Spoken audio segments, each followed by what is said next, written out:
Good evening, Demon fans, and welcome back to the Demonland podcast. My name is Andy, and this week I really think it might be time for panic stations. We sit 0-3 on the bottom of the ladder, and once again we allowed a team to kick 20 goals against us. Our finals chances are slipping away as we head onto the road to Sydney to attempt to steady the sinking ship that is our 2019 season.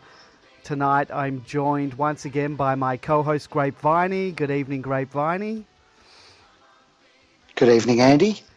And you're heading up north with the team this week, so hopefully you can come back with those elusive 4 points. I made the silly decision of booking this trip prior to the start of the season, I think prior even to JLT, and it seemed to be a smart thing to do at the time, but I must admit I'm regretting it at the moment.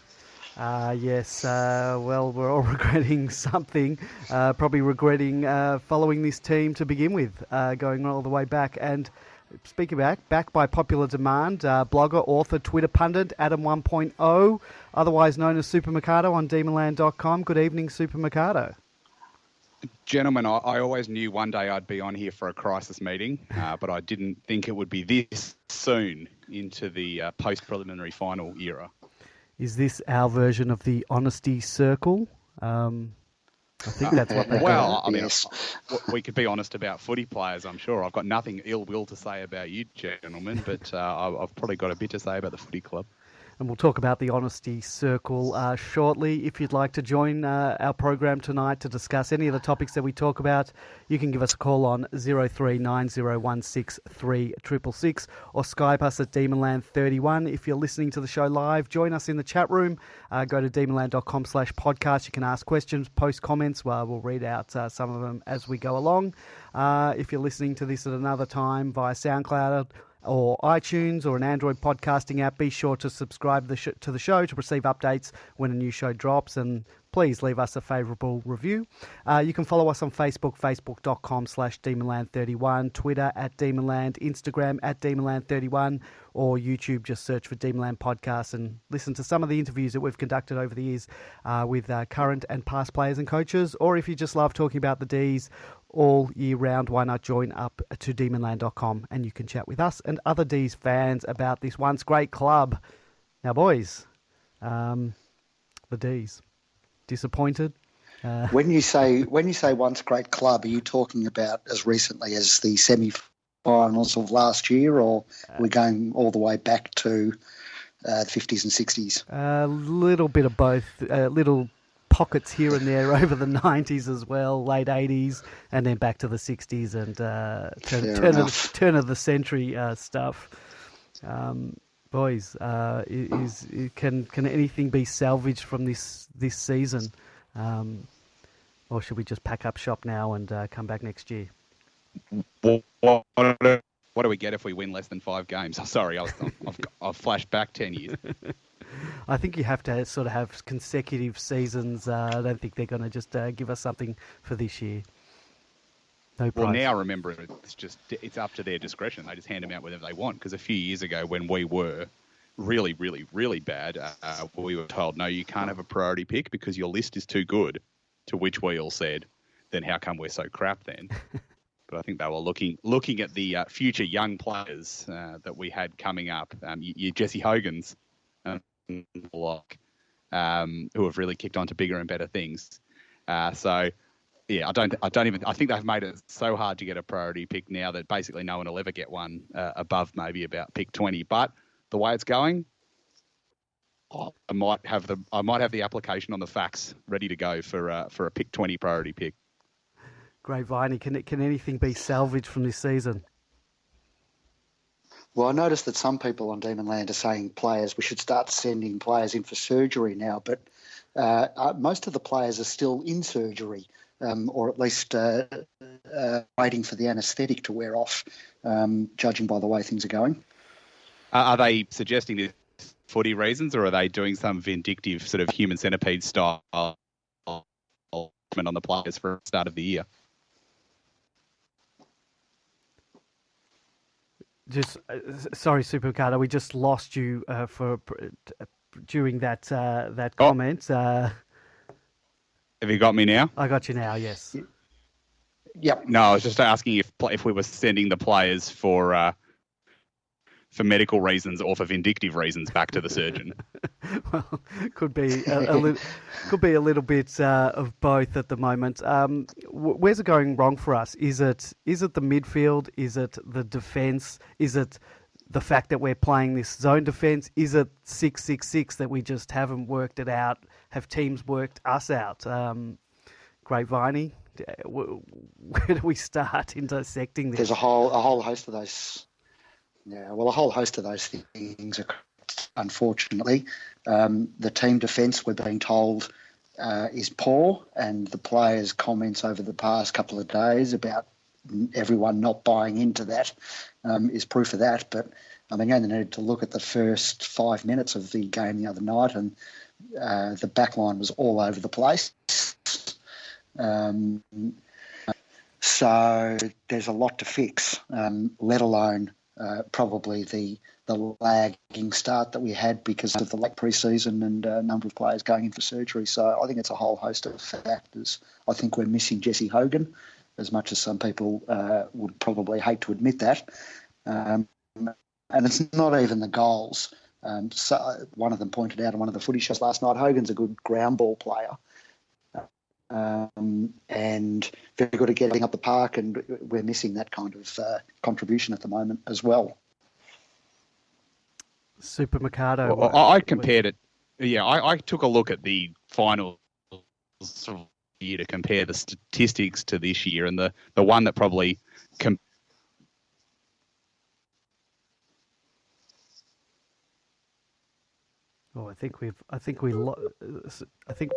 I think we lost Super Mikado. Super Mikado, I've back? I've been reconnected. You've been reconnected. We lost you for a second. So the inside 50s compared to that Geelong game last year to the game last Friday night.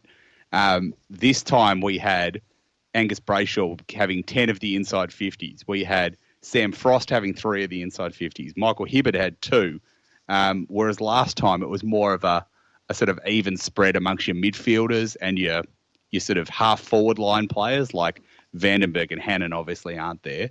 But Petrarca had 4, whereas the other night he had 1 because he was deeper as a forward. So I think I agree. It's all of the above. There's issues left, right, and centre, but I really think they've missed out on the forward mix because realistically last year our backline wasn't that good, and there were the last however long, ever since we've not been absolutely terrible, other teams have been able to get free players running down the ground against us. It's just last year our scoring went through the roof to compensate for it.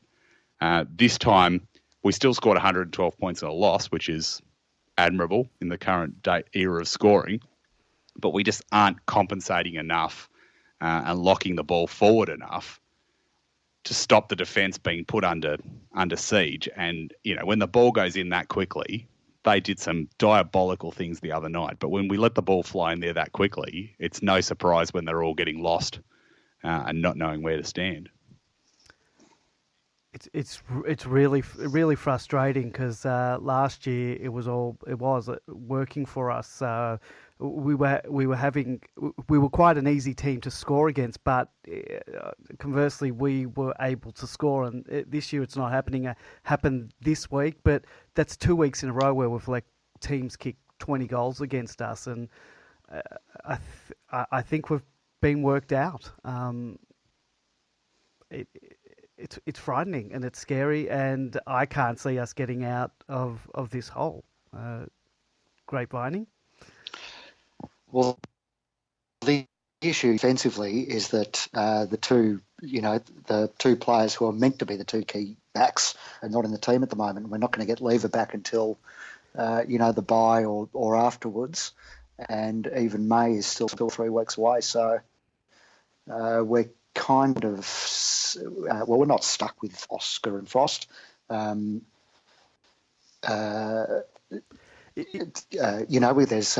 Harrison Petty and Declan Kelty, both capable of coming in. So, will that mix change? It might, but we're not going to have our number one setup for some time yet, and that's just a reality, unfortunately. Is it just? But I think is it? Go ahead, Super McCarthy. If this isn't the wake-up call for the coaching staff, then I think the assistants at least need to suffer a Richmond 2016 style decimation, because as you say, we're not going to have the number one set up there for at least half the number one set up for 3 weeks, the full number one set up for about 2 months. They've got to work with what they've got now, and if they can't work out a way to use what they've got now more effectively, like we did at the end of last year, then we are going to be in a lot of trouble. And I think, if we lose this week, look, it's all over for the season. But it's still, there's no. I'm not going to be getting into let's pack everyone away and bloody get pick number 2 or something like that. I still think we should have a bash for the rest of the season. But this should be the wake-up call that the coaching staff need to work with what we've got now. And George on the outer makes a good point that we didn't have Lever or May for most of last year, so there are issues upfield too. Yeah, exactly, and I agree with that. But when the ball goes basically inside 50 and then comes back at warp speed, it's not going to help anybody. Whereas last year we still lacked a bit of the forward pressure that you'd want, but we could hold it down there more often. And didn't just get smashed on the break as much as we have this year. And that's exactly where I was worried about Essendon right from the start, because I think Essendon are rubbish, and I think they'll prove to be rubbish throughout the season. But if anyone was going to stitch us up with sort of fancy outside running, it's always going to be them. So it'll be really interesting to see what the reaction is this week against the Swans. D Zephyr in the chat room makes a good point. He says, come on, big man, call in. We hardly lost a game when you called in last year. So, yeah, big man, would love to take your call. Sigil in the chat room says, sadly, Petty right now is not an upgrade based on VFL form. And I'm wondering, I'm having a look at our what we've got. That was just one game, though, because he actually has been in good form, but I think he didn't play well on the weekend, which he probably wasn't the Lone Ranger. So, I thought Petty's been doing all right in the seconds. I'm having a look at our depth, what we've got. Won't take you long. Yeah, exactly. Not on the injury list stuff, but the players playing. And is it just a matter of moving deck chairs around on the Titanic? If you drop Oscar and Frosty or one or both or whatever, and bring in others. You drop Nibbler, who I think's been very poor. Oscar's the puzzling one because Oscar's the funny one because he does seem to have regressed in his development, or at the very least stalled. He's had a very ordinary start to the year, and he actually had a pretty good season last year. So I'm not quite sure what's going on there. Whether he's just down on confidence. He's not the form, or whether it's a result of. He's not the only one. He's not the only one, though. There's a lot of guys down on form. Hibbard's down on form. Nibbler He's not the only one in his family who's down on form. We're only focusing on our team. I can't focus on other teams at the moment. Nibbler is down on form. I'd suggest he has to make way for someone. And then, I would have thought Nibbler for stretch. Yeah. Yeah. Yep. I'm at a loss. I'm just going to play a little bit of audio. What did you think of this comment from Gus at half time? Angus, what a quarter of footy. What turned around from quarter time? I think it's been building over the last couple of weeks. I was speaking to you this time last week, and I said it was probably building towards what we wanted it to be, and it was hard to believe at the time, but I think that quarter there personified the Melbourne football brand, just outnumbering at the contest, and we've had that sorted. Now we're sort of connecting better, and I think that's reflected in the scoreboard. Certainly felt like you, as well as the other leaders, really took it on your shoulders to drive that. Yeah, I mean, it's been a couple of weeks coming, and I think as a group we've felt like there's been another level we can go to. So, I mean, there's been a lot of excuses, a lot of talk, but yeah, I think that quarter we just put into practice everything we've been training, and yeah, we can beat anyone when we play like that. So we've just got to keep up the next half. Appreciate your time. All the best. So it was a case of the boys going in at halftime, drinking some bathwater.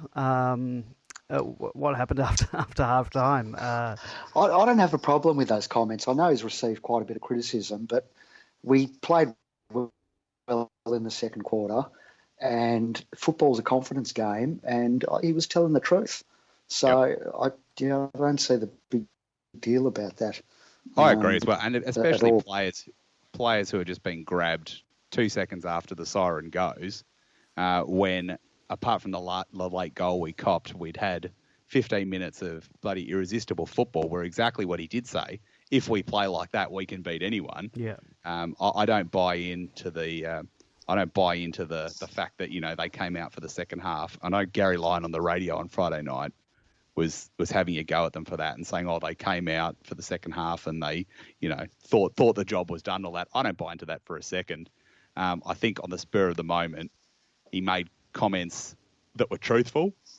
And in the greatest tradition of football, we slaughter players for talking in cliches. And then when a bloke actually says something truthful, we find a way to nail him for that as well. So I've got no issues at all with what he said. Yeah. I've more got an issue of what happened half an hour later, and I don't think it's got any connection to what he said. No. And look, I must admit I felt the same way at that time. Go ahead, Grapevining.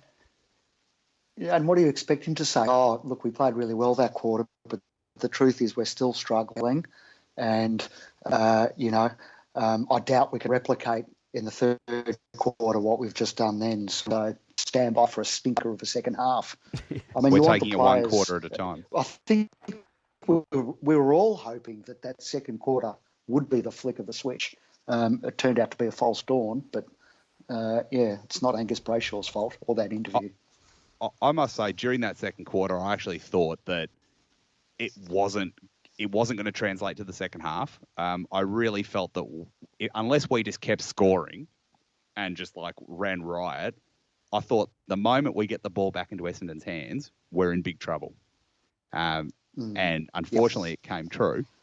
But if we couldn't control that ball forward and take some of the heat out of the game, we were always vulnerable to them getting another run on.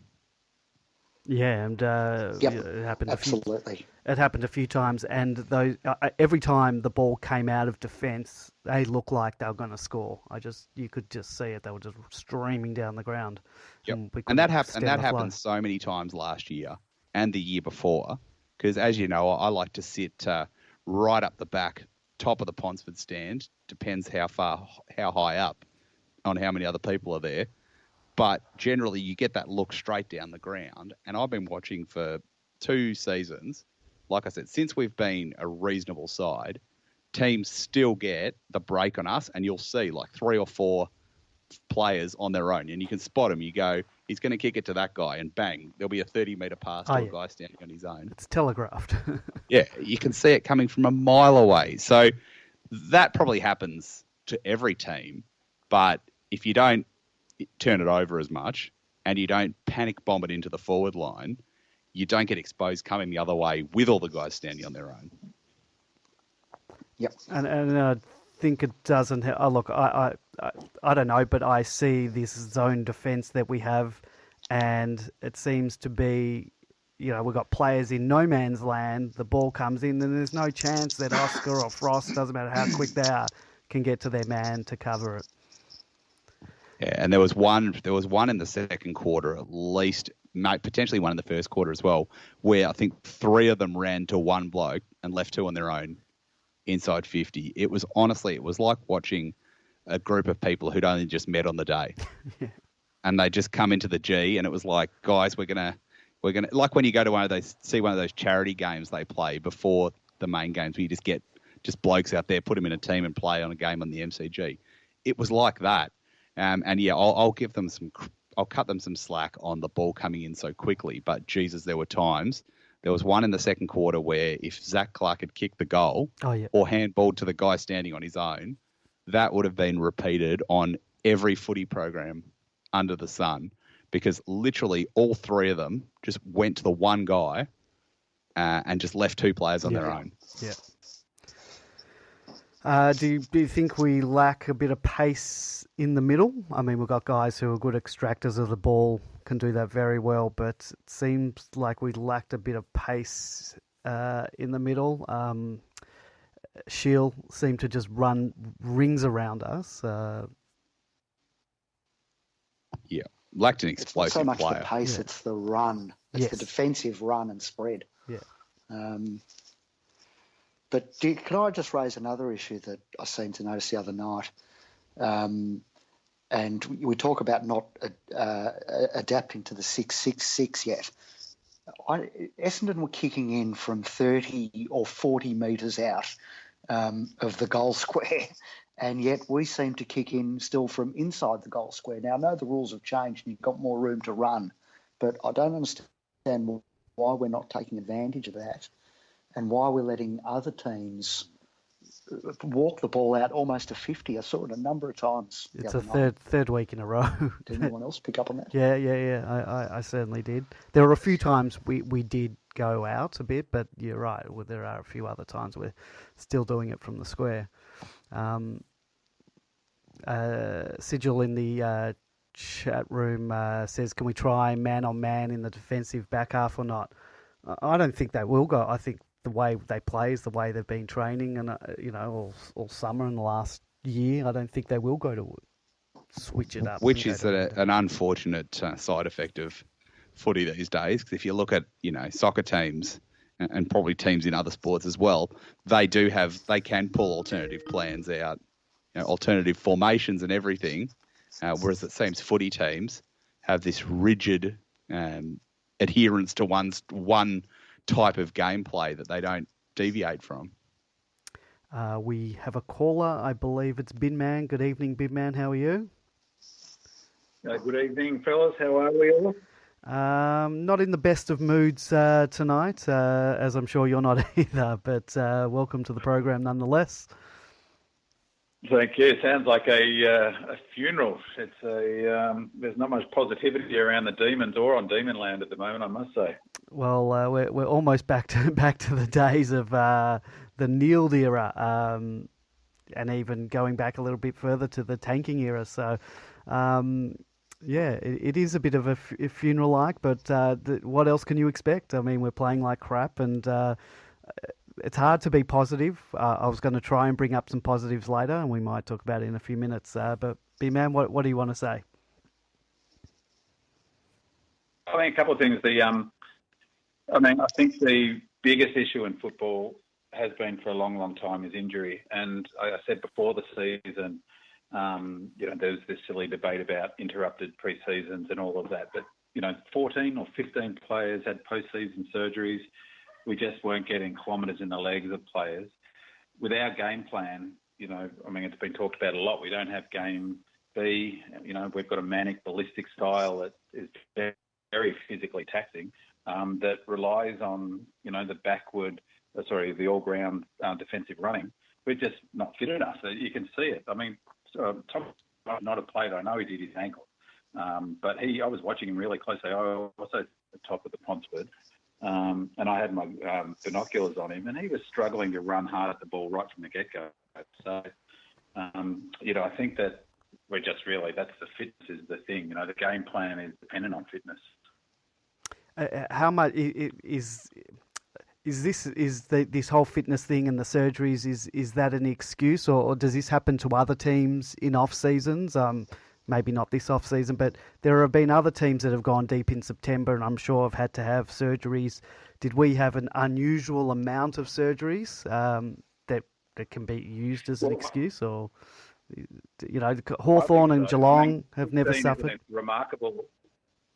I mean, it's a lot. 15's a lot. I mean, there's two factors. One, that's an extraordinary number. That's a half. It's not just who. It's 15 of your starting 22 almost had post-season surgery. But also we don't have the experience of other clubs that maybe some of those surgeries could have been put off. I don't know. I mean, obviously I would be pretending to say I'm a doctor because I'm not, but, I don't know whether this is unusual, but, I think that's a lot of surgery, a lot of time off legs. The rehab was huge and deep.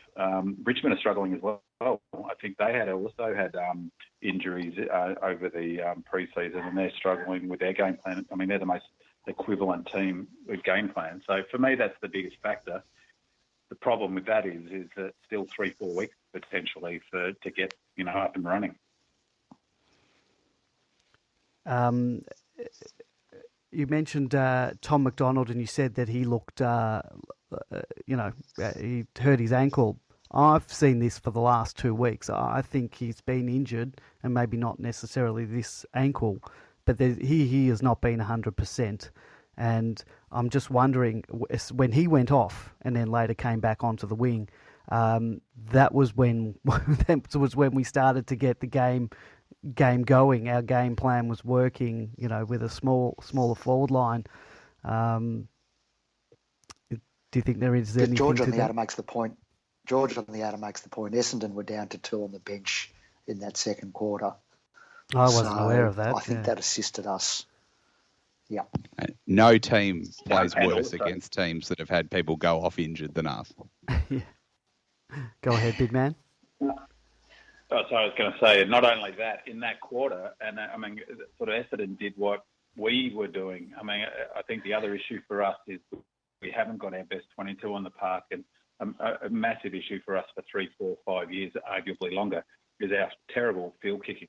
And so we don't have our best team on the park, and we turn the ball over. Everyone's pushing forward. Our game plan is that sweeping, moving forward. If you miss targets, you get hit on the rebound. And in that second quarter, Essendon were worse than us. So not only, as George on the outer said, they had 2 on the bench for that quarter, they also missed a ton of targets, and Shield missed a couple of 3, 4 easy shots, or at least 2 shots at goal. So we were lucky the way that was running. So it was quite interesting hearing Brayshaw. I mean, fair enough being positive, but, from a neutral perspective, I was thinking we were pretty lucky. Yeah, I know what you mean. This really is depressing talk. Let's try and find some positive. Were there any positives? What do you think of Lockhart in his first couple of weeks? Big man, I'll throw it to you. Well, I thought I was actually, I was going to say something positive, but just the only last negative thing I will say go on. is that I'm actually really, really surprised that Brayshaw and Harms tonight, I saw on Demonland, basically said the same thing, that players aren't buying in. Now, injury is one thing. Buying in and getting back defensively is a whole other kettle of fish. And I'm shocked that they've said it publicly, and if it's true, I'm even more shocked. I mean, that's really, it's not buying in. There's no excuse for that. And, I mean, they're saying that's the case. I was really surprised about those comments. What aren't they buying into? Buying into the game plan, or being... No, both of them said. Brayshaw said after the game, and Harms said on the on the Melbourne podcast, apparently, that we're not buying to the two-way defensive running and getting back to help with the mids into defence. Which is true. That's what is hurting us. That's a big problem.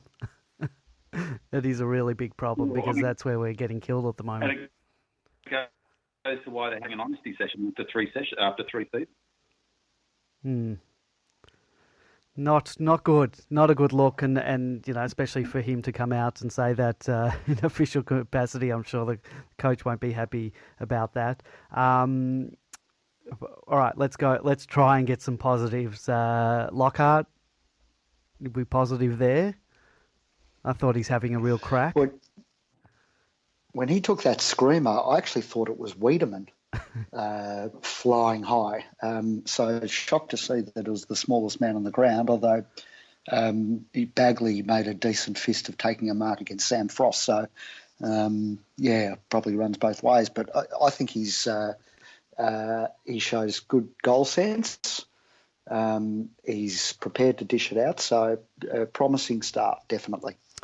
And look, I would have, on a personal note, I would have liked to have seen Jayden Hunt, excel off half back. Unfortunately, he hasn't been able to get that part of his game back of what we saw in 2016.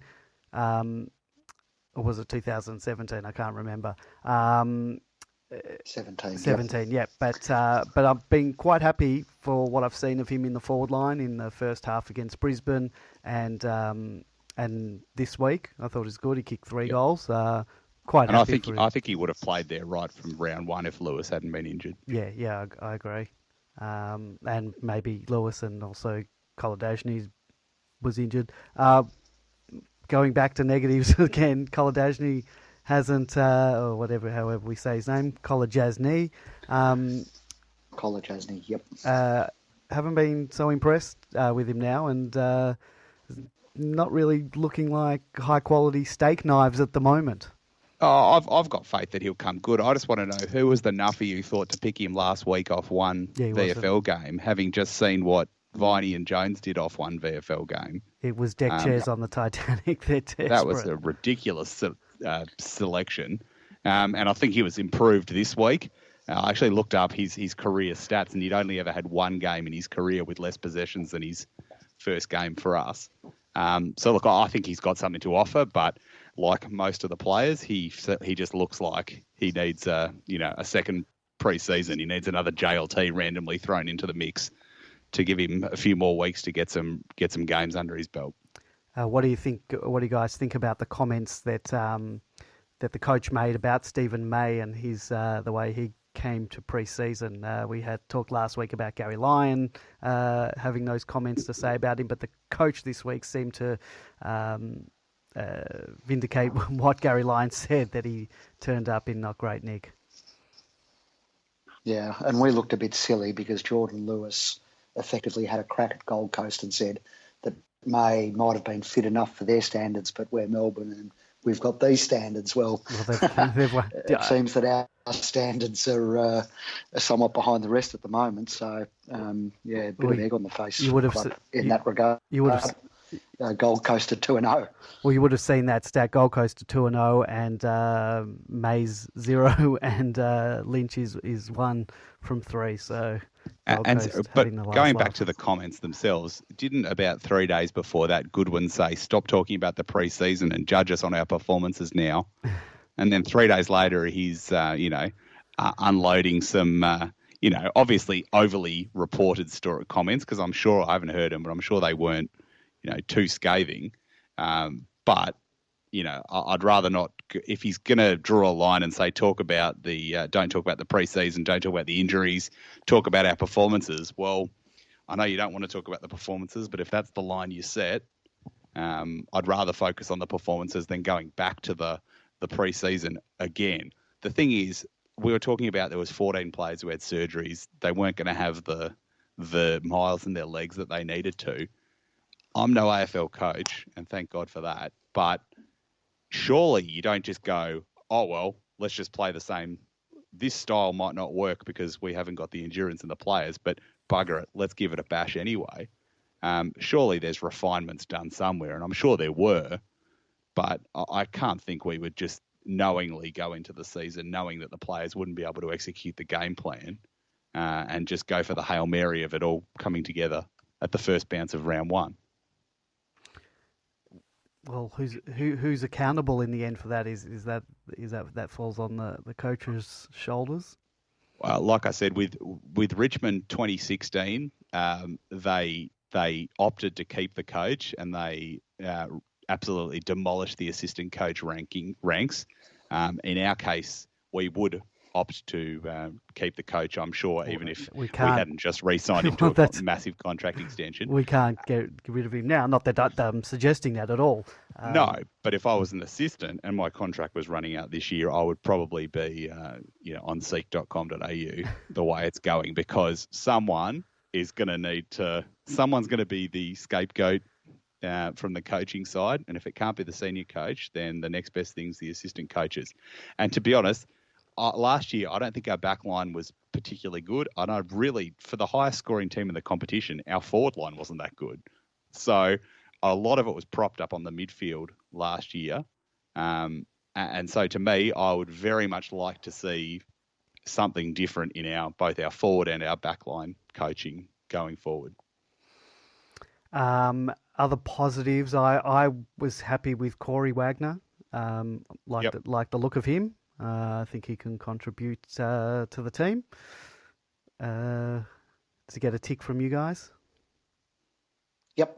Definitely from me, definitely. I thought his endeavour was fantastic. It's interesting if you look at Goodwin's got a pat now in his third season of picking players early in their, some surprise selections early. And the positive that I would take, the big positive I take is that I think we'll win this week. They'll be 3-1. I think we'll win the week after, so we'll be 3-2. And that's 2 and 3. I think it's remarkably similar to last year. I think it's remarkably, we were beaten by Hawthorn in a similar way. And I remember on Demonland, it was even on this podcast, there was a discussion about our collapse in defence. And in that game, there were some funny tactical things that Goodwin tried. I think maybe Jones was on the wing for the first time. And, there were some strange things that they did. I think that, we're 4 or 5 weeks probably from hitting our straps. And they've planned for it. I think they would have been happy to be 2-1 now. They're obviously disappointed with 3-0. Form has to play a part in it. But, I think Lockhart is definitely a positive. I think Corey Wagner's a positive. I think the other huge positive, I know we got beaten, but we still scored, 120-odd points? That's a pretty good scoring clip. So we showed that we can score still. Albeit against a pretty poor defensive unit. But, I think that the season's far from over. It's, it'll be tough to make top 4 from here just numerically, but I don't think that's out of the question. All right. Well, any other players we need to focus on? Petrarca showed some glimpses this week. Still needs to put 4 quarters together, but... I thought he was good, much better as well, but I still would rather him in more of your half-forward area than playing as a full forward. And I don't know if that's got something to do with the defensive side of the game, which is why we're parking him further down. But I think he would be much more damaging up the ground. I sort of disagree a bit. I'd like to see him... I know it's a bit of a cliche, but I'd like to see him play like Stringer that role or DeGoey. I'd like to see him lead from the forward and have more one-on-one marking chances. It seems to me he needs to kick some goals. He needs to get he seems down on confidence. He's dropping marks that he should take. I'd like to see him given license just to go for it and say, your KPI is 2 goals a game. You get that and you're in. You don't get that, you're out.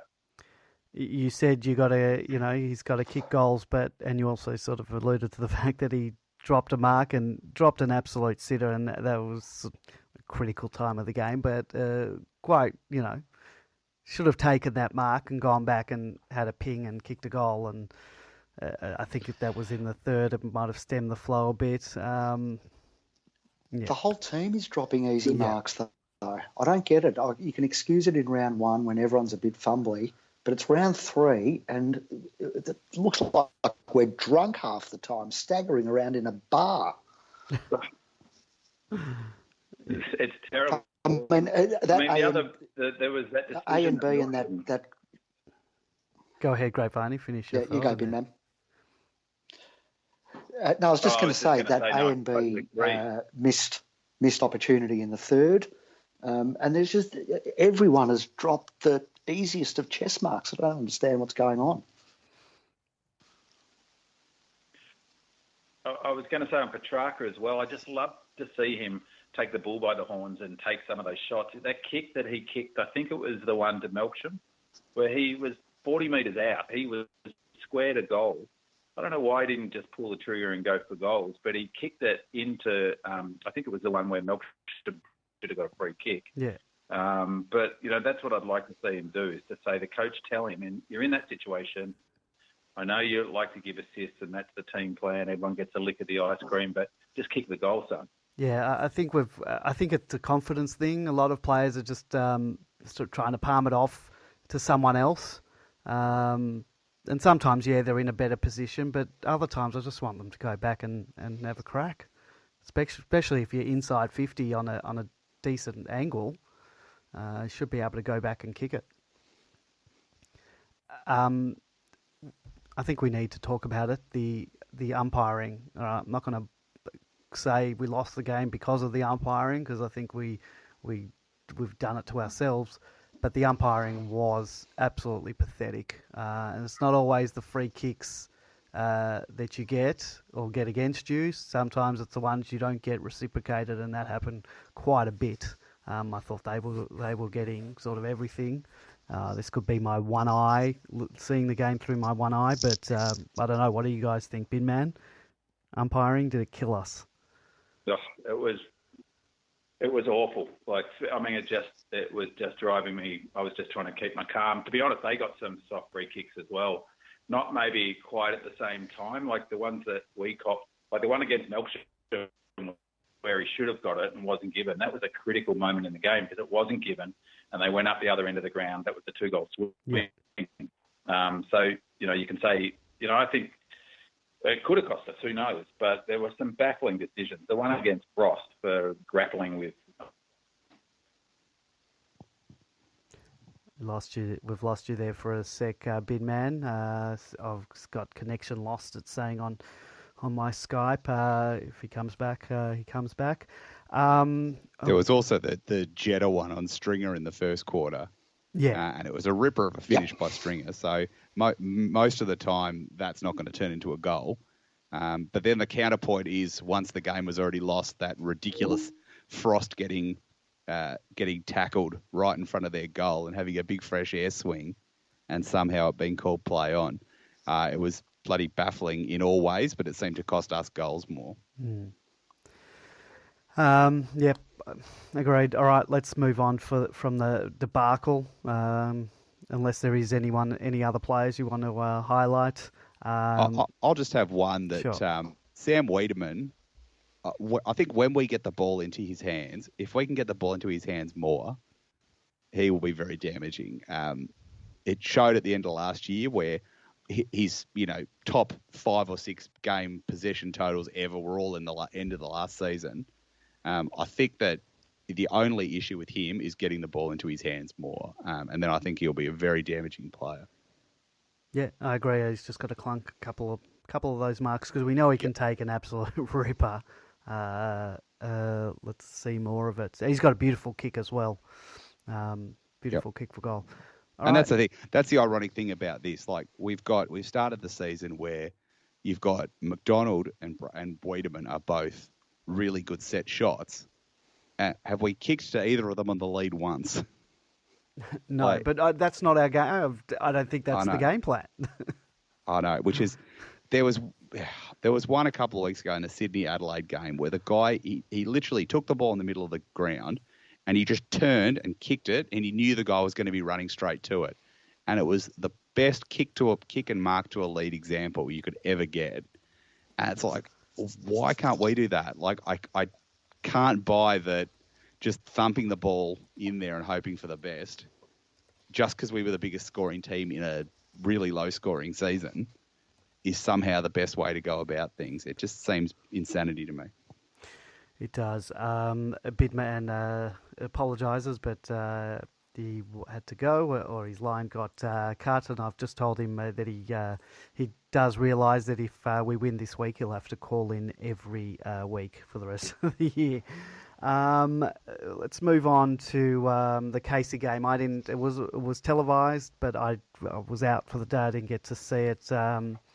Super Mikado, did you get to see what seemed to be a disappointing result? Yeah, I saw the first half and about 5 minutes of the third quarter before I decided that I'd had enough of Melbourne Football Club related misery for the year.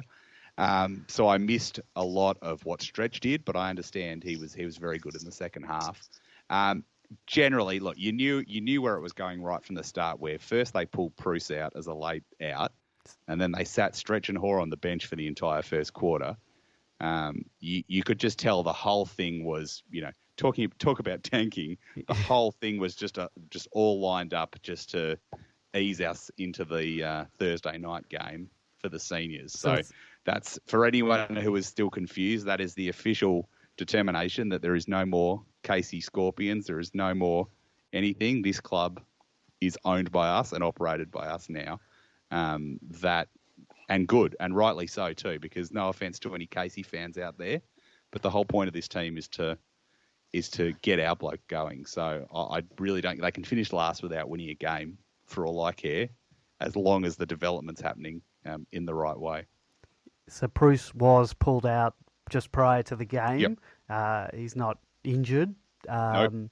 So I would say they knew because this was after the Demons game on Friday night. He'll be playing this week. Yeah, I would say so, and I would say they are pretty sure McDonald's not going to play, but who knows? They might try all of them. Anyone play well? In the part I watched, it was all pretty even, like from our players. Stretch was good when he came on in the second quarter, and Petty did a couple of good things in defence, but really the ball was more often than not in the hands of a Box Hill player, so it was hard to get a read on anyone. Maynard did quite well too, but I think he's probably, unfortunately, in the one position that he's not going to dislodge anyone. No one's going. There's no one to replace. So he's going to have to bide his time. But in the forwards and backs, Gala didn't do really anything in the time I was watching. Yeah, I saw his possessions. I think he had a handful of possessions. I think he had 7 maybe. And he started a few centre bounces in the midfield in the first half as well, and obviously still didn't really get his hand on it that much. So I don't think there was much to take out of that game, except for the fact that, Bruce will play, and I'm hopeful Stretch will play as well, because he was very unfortunate last year to get injured after playing what was arguably the best game of his career. So it's likely. Who do you think he'll come in for, Nibbler? Well, I thought Nibbler and Kolodjasny potentially both go out. Yep. But who knows? Who knows what bloody tactics we've got up our sleeve for the way it's been going so far. I definitely had Neil Bullen and Kolodjasny both out, and with Oscar McDonald. And at the time, I had Petty in as well, but I don't know. Yeah, from the reports I've seen, he wasn't great either. But I don't think that Hoare seems to me to be kind of that not as key position defender, just that one step under being a key position defender. But maybe they'll have a bash with him instead. And Kilty seemed to be forward a lot more on the weekend, so I doubt they're going to bring him in as a defender. He might come in as a forward if T-Mac's out. But just depends on what their plans are with Maxi and Bruce, how they're going to play them off the bench. That's the thing. If McDonald's out, this is the perfect opportunity to try the 2 ruckman thing. Yeah. Because with Wiedemann and Tom McDonald, the 2 ruckman thing, I've been wanting to try it all year, but it is risky because then you've got the 3 tall forwards up there, which can go badly. So this would be a great opportunity to try it. Who takes Buddy? By all reports, I haven't watched any Sydney games this year, but from looking at the stats, he hasn't set the world on fire. I think averaging about 64 or something fantasy football points, which isn't a great score. But we have a habit of playing guys like that are down on their luck, particularly 3 weeks in a row. We have a habit of playing these guys right into form. And who takes him this week? Great Viney. Frost by default. You got to start Frost on him, I would have thought. Yeah. And Frost did pretty well on him last year in a pretty disappointing game. He did reasonably well on Franklin last year, so I think he's got the horses for courses. Whether this is the end of his horses for courses, I don't know, but I think he's the only option. Yeah, great, Viney. You agree with that? Yep. All right. Any other changes? Great, Viney. Super Mercado's had his changes. Anything for you? Anything out of left field you can come up with? Not out of left field. I would have thought most people would want Stretch given a go ahead of Neil Bullen. But beyond that, I think we're shuffling deck chairs at the moment. Not a lot coming through. Still a number of players injured. What we wouldn't do for a Hannon or a Vandenberg right now. Yeah, I think we're really missing, definitely missing the grunt work of Vandenberg, but I'd love to see Hannon down there as well. There's a lot of people that don't think he's in the best 22. I'm not one of them. I reckon he's in there. Vandenberg's still 4 to 6 weeks, the famous 4 to 6 away, which I think he was only about 4 at the start of the season. I saw this. So the thing that I think is about 6 weeks, they alluded to, not alluded, I think someone actually said, I can't remember who, it might have been Misson, said he needs 3 weeks to deload and then another 3 weeks to reload, and that was 3 or 4 weeks ago. Yep. But he's still saying first run outside. Yeah, and they're still saying 4 to 6 weeks. The one that I'm baffled about and actually a little bit angry about is Joel Smith, because he's now listed as TBA. Yep. And they're sort of the video that Melbourne put out today about the injuries sort of seem to think that it's worse than expected. And I don't know, are you angry that they left him on the field or they put him back on the field? We've sort of talked about this a little bit, but I'm just really hoping that he didn't worsen it by going back out when they could have kept him off. Yeah, I mean, we'll never know, without being medical experts and being on the inside, can we? So hard to call, but to an outsider, it doesn't look good. I believe...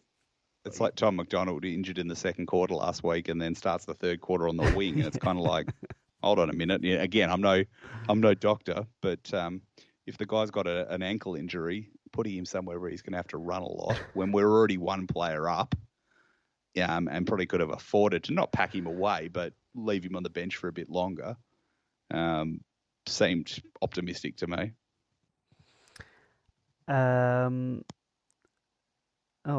D. Zephyr in the chat room has said a poster on the changes thread on Demonland mentioned Bruce walked laps yesterday with strapping on his legs. So, yay for us.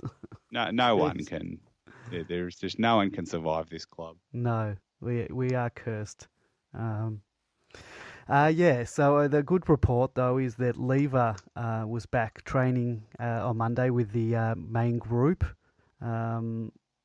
But still, I think 6 to 8 weeks away, but good to see him back training with the group. Other injuries, they reckon Lewis probably needs just another week. And then May still 2 to 3 weeks away. So he also came back on after he was injured. Is that Lewis? May. May. Yeah, yes, he did. Fun times at Demon Land. The Grapevine, you're going to the game. Are you regretting that decision? I am. I've actually wound up in the chairman's dinner of all places. So not only am I going to the game, but I have to wear a suit as well, okay. Which is just about as bad as it gets when you're going to the footy. So... Not a happy camper. Are you allowed to wear your seated with the Sydney faithful? So are you allowed to wear your Demons paraphernalia, scarf, et al. I am going to take the scarf with me, and I think it's okay to do that. And I might wear a Demon tie. Well, yes, very nice. Round 4, 2006. Are you familiar with that game? I was there. You were there? Oh, you were there. Very nice. I was at the SCG. So we were in similar situation. Were we 0-3 at that point? Yes. And that was the turnaround game that season. I believe we won, 11 or 12 of the next 11 or 12. Yep. And we were second on the ladder. What I wouldn't give for that. We were exceedingly lucky too, because right in the last quarter we copped a bullshit 50-metre penalty against Jared Rivers when he threw the ball back to a Sydney player who didn't even bother extending his arm to try and catch it, barely going above head height. And then we came back, I think it was either Uze or Travis Johnston kicked a goal that put us back in front, and we won by a very narrow margin. But yes, that set off I think about a 5-game winning streak, and then after one loss, I think it set off a 5-game winning streak, and then we played West Coast, and it was a top of the table clash basically. We lost that, and then we won about the next 6 in a row after that, and won about 13 games for the season, made the finals extremely comfortably. So it could happen, but I don't think it will. Look, I'm still taking solace in the fact that Sydney were 0-6 a couple of years ago and made the finals. So until we get past that, if we go 0-7, then I'm going to start to worry. But yeah, that was the last time. 2006 was the last time we beat Sydney. Is that correct? No, we beat them 10. Well, we killed them at the MCG. Last time at the SCG. Yes. So last time at the SCG. Yep. And since then, we've lost by about 50 and about 110 or so at the SCG. So I should come with you, Grapevine, because I'm actually 2-0 at the SCG. I went in 04 or 05 as well when we won there. Yep. All right. Well, good luck, Grapevine. Hopefully you can be a good luck charm over there. What did you think about the timing of the tanking scandal revisited?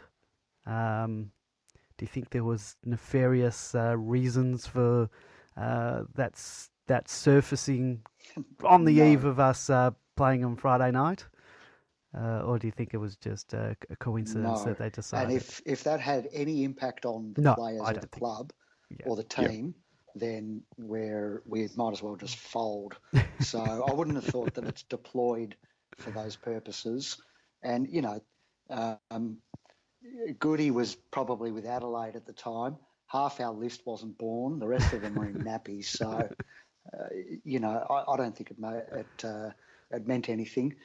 The people who rejected it on Demonland and said, why we're bringing this up now, are probably the same people who are demanding the AFL to come clean still on the Essendon saga. So those who didn't think it was newsworthy or interesting, I think are kidding themselves. Because it was fascinating in terms of the insight that it gave and the detail, and you can't help but feel for Dean Bailey in particular. Yep, absolutely. I actually went through the 83 pages of transcripts to see if there was anything new in there, and there really wasn't anything that you wouldn't have already heard or suspected. There was a few justifications for things like low interchange numbers and stuff like that. And there was a dripping hatred of Chris Connolly and Cameron Schwab that comes through in every single interview in there with Dean Bailey, because I think there's the transcripts from about 4 interviews with him by the AFL investigator. And he hated their guts. And he says things like, those blokes, they reckon they're the greatest coaches in the world. They may as well have run the team because they were anyway, and stuff like that. So it really probably what this story missed, because it wasn't as interesting to a wider audience, was just showing the dysfunction in the football department of our club in that era, and I dare say the idiocy of giving a runner-up prize to a bloke that lost the interviews for the coach didn't work, and turned out to be quite counterproductive in the grand scheme of things. Yeah, it's just a real sad time for us, having to revisit that. So, but can I just say on that, there's been a lot of high and mighty about that. Go back to the archives, and you'll have all your archives from 10 years ago. If Dean Bailey had won 5 games, people would have chased him out of town with flaming pitchforks. So I'm not saying everybody was into it, but let the mass grouping of Melbourne fans not get too judgmental about the people who allegedly were trying to engineer the priority pick, because everyone, almost to a man, wanted that to happen at the time. Oh yeah, Bailey was I certainly railroaded by the inquiry, and he was very poorly treated in his last year with us at the club. But that's the last year at the club is, I'm not going to say disconnected from what happened with the tanking, because obviously it's a lot of issues with the same people, but it's a different issue with those people. I think at the time, if you'd done a poll, more people would have been into the dodgy surgeries and resting players than would have been into just playing it out and winning 5 games. And once again, we sort of end the podcast on a sad note. Well, at least we got the priority pick and picked Scully and Trengo with it. And you've just brought it down another level. and part of Scully's compensation was traded for the rights to Jesse Hogan. Yes, that's true. And it was then traded for Stephen May. And Cade Collar-Jasmine. Currently at home with a bag of frozen peas on his grundle.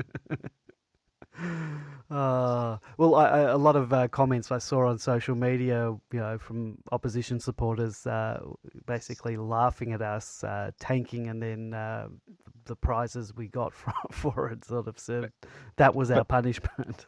Can I say on this, and again, there's definitely a line between what happened in that year and what happened in 2011 behind the scenes, but the historical record has to show that 2010. We were actually pretty bloody good, based on coming off 2 wooden spoons. 2011, we were half good, half terrible.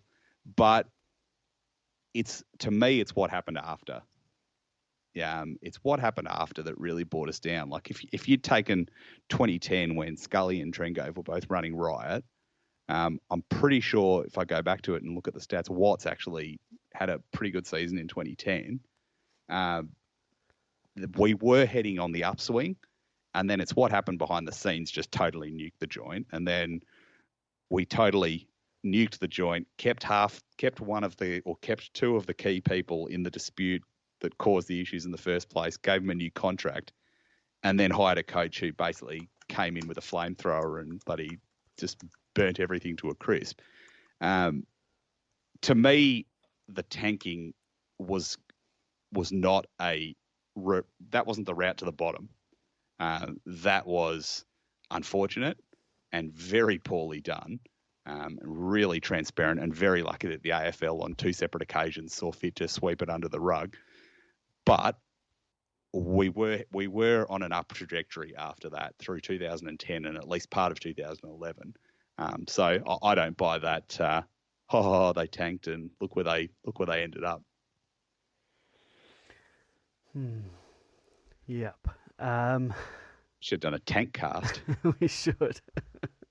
I think I've blocked out my probably a whole chunk of good part of almost a decade. So 20. I invite you to go back and re-enjoy 2010, because I think we're like 8-14 or something. But the only time we lost by 10 goals was round 1 against Hawthorn. After that, we're a pretty reasonable side for the rest of that season, and it might have even been 10-12 because we were still within range of the finals. We lost a close one to Hawthorn with about 3 or 4 weeks to go. That if we'd won that, we would have been right up to our necks in the finals race. That was a really good season. That had that night where we beat Brisbane when they were 3 or 4-0. Yeah. And Scully and Trengove went absolutely bananas that night. And plenty of other good results in that season. Like I say, the arrow was pointing up, and then 2011, the first half of 2011 was just like insane. Like 1 week we were winning by 100, the next week we were losing by 80, and then obviously behind the scenes, there was World War III going on, which culminated in a unfortunate scenario at Cardinia Park. But there was really good stuff, sort of 2010 and part of 2011. Before it all, went absolutely into the toilet in 2012. Perhaps I'll have to read your blog. Were you blogging back then? Yes. since 2005, so you can even capture the last moments of positivity of the mid 2000s and my trip to the SCG in round 4 2006. Oh, very good. I look forward to reading that tomorrow. Where can we read about your blog? Yes, you can visit demonblog.com, which has got a link to, in the right-hand column, if you're viewing it on a PC, to the index of all the posts since 2005. And I saw a post you made on Twitter. You've got some new merchandise. Yes, so if you go to demonblog.com, you won't see it there because I haven't actually updated it yet. But we've got a nice new Clayton Oliver Hamburglar design that I think is going to take the world by storm. I thought that design. I thought that was you. I thought that was, well, not you personally, but your the avatar that you use on Demonland and on Twitter. That's just completely coincidental. Okay. I think it was late 2005 because you'll remember we almost stuffed that season up before we had that 3-game winning streak at the end of the year to make the finals, and I just casually browsed for man with fork in toaster, and got a guy that looked like Matthew Bate putting a fork in a toaster a year before we even recruited Matthew Bate. And I've been using that for the best part of 15 years now. So, no, this is the Clayton Oliver Hamburglar due to his resemblance to said McDonald's character. So we're trying to get sued like the Taylor Harris T-shirts. We're trying to get the hat trick of Clayton Oliver, the AFL, and McDonald's to all send cease and desist letters to us. And that will, if you do get that, that's a success. Straight to the pool room. Yes. Grapeviney, anything else before we wrap it up? No, that's all from me, I think. All right. Well, boys, I want to thank both of you for it is hard. It is hard to come on, a show like this and relive the misery of following this club. This is my comfortable place. You're back. I find it easier than talking about good things and positive things. So if we have another decade, and let's try not to think about it, and you write a part 2, where are you going to slot in the 2018 season? Yeah, between the 2017 season that ended in a fiasco and the 2019 season that started as a fiasco. There's got to be a bit of positivity somewhere in there. Yeah. So. All right, boys. Well, hopefully we're back next week with some good, happy news and season's back on track. Yeah. All right. Go D's. We'll see you next week, boys.